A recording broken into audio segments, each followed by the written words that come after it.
people's misconceptions about Islam. So if you have a question, feel free to ask. What misconceptions? Well, you know, like how people misconceive that Islam is just terrorism and it's not a peaceful religion. We're just trying to explain the basis of it, like, because there's like a political side and there's a religious side. Mostly what's happening now is mostly political. It's not religious, right? And that's what we're trying to tell people what the religion actually preaches and how politicians actually use it to promote their agendas, right? If you have any questions, let us know about the religion. Or why, if you've heard something odd that you think is... What's the best case scenario for Muslims in Canada in the next 5 years? As in, like... Every dream you have, every wish you have that would glorify Allah more than anything else. In the next 5 years, what does Canada look like? Well, to me, it looks like pretty much the same. Pretty much the same? Muslims will practice our own religion, and we'll promote... Hi. What are you guys up to? Well, we are actually finding people to help children. Okay. Who live in very, very, I would say, poor communities, and they need a lot of help because in those communities they have a lack of a lot of things, even drinking water, even education, even child protection, and medical supply, healthcare center, etc. So were you working security during the Christmas holidays? Yeah. It's busy, huh? Yeah, it was like, but there are not too much customers in Christmas. Not too much lately. Was Boxing Week, was it after Christmas or before Christmas had the bigger crowds? After Christmas. World Vision is a 70-year-old organization in charity, very global. We actually operate all over the world, assisting improvement in communities. Mm-hmm. Now, these communities are exactly like what I've just described. If I can use this to explain more to you, this is the map where we operate, where World Vision operates, and in these places in orange color, these are the places where we have what we call child sponsorship program. And what we do is, in order to improve those communities in these places, we are not talking about the big cities. We are talking about the very remote communities. And in order to help to improve the communities, in what area? In this area.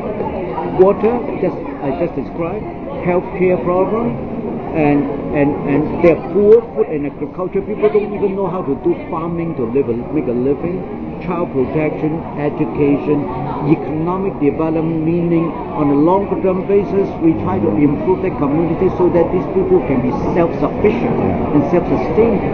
And to help them, we invite people to help the children in those communities.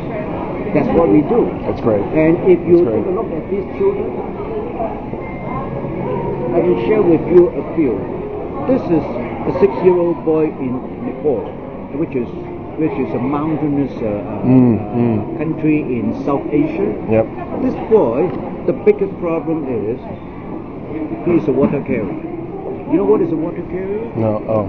You know, in these places, because drinking water is not available all the time, the children normally have to wake up early in the morning, walk miles to the river, and carry water home. And they do it several times a day. Now, the consequence is not only that it's harmful to these people from many aspects. Safety, because it's so far away, hurt their food. Right.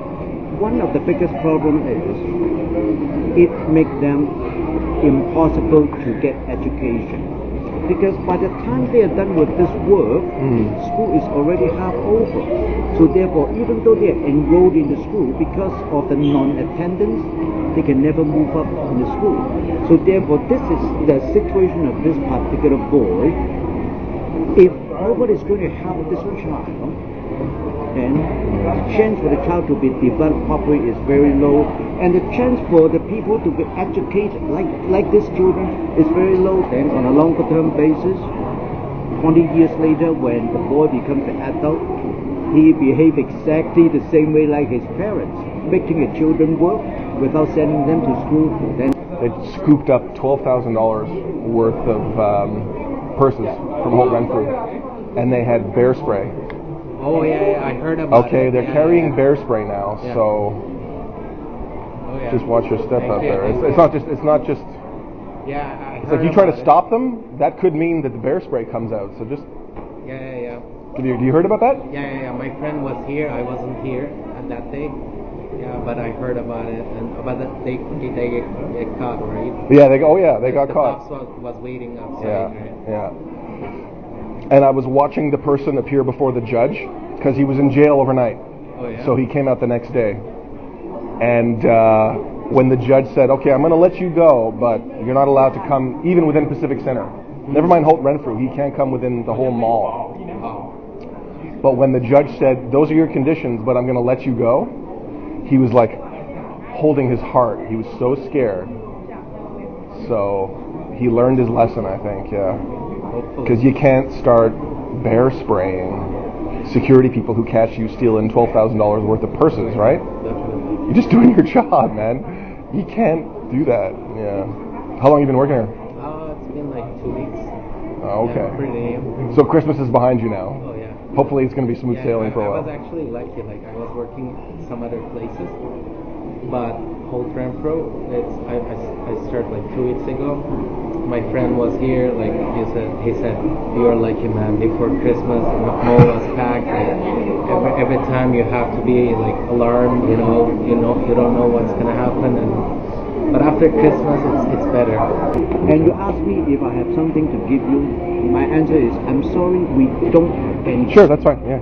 There's No, a I'll reason. look up World Vision, right? Worldvision.org. There is a reason. Okay. Because we are one of the charity organizations in Canada spending quite a large portion of the fund we have raised to actually help the community. We're close to 80% of the funding. We don't spend the money to print those things that in a minute later somebody, I'm not talking about you, somebody else take a pamphlet, for example, it's going to be in the dustbin. Right. Why do we want to spend that money? And the reason why we are here is, we are here to explain, we are here to answer questions.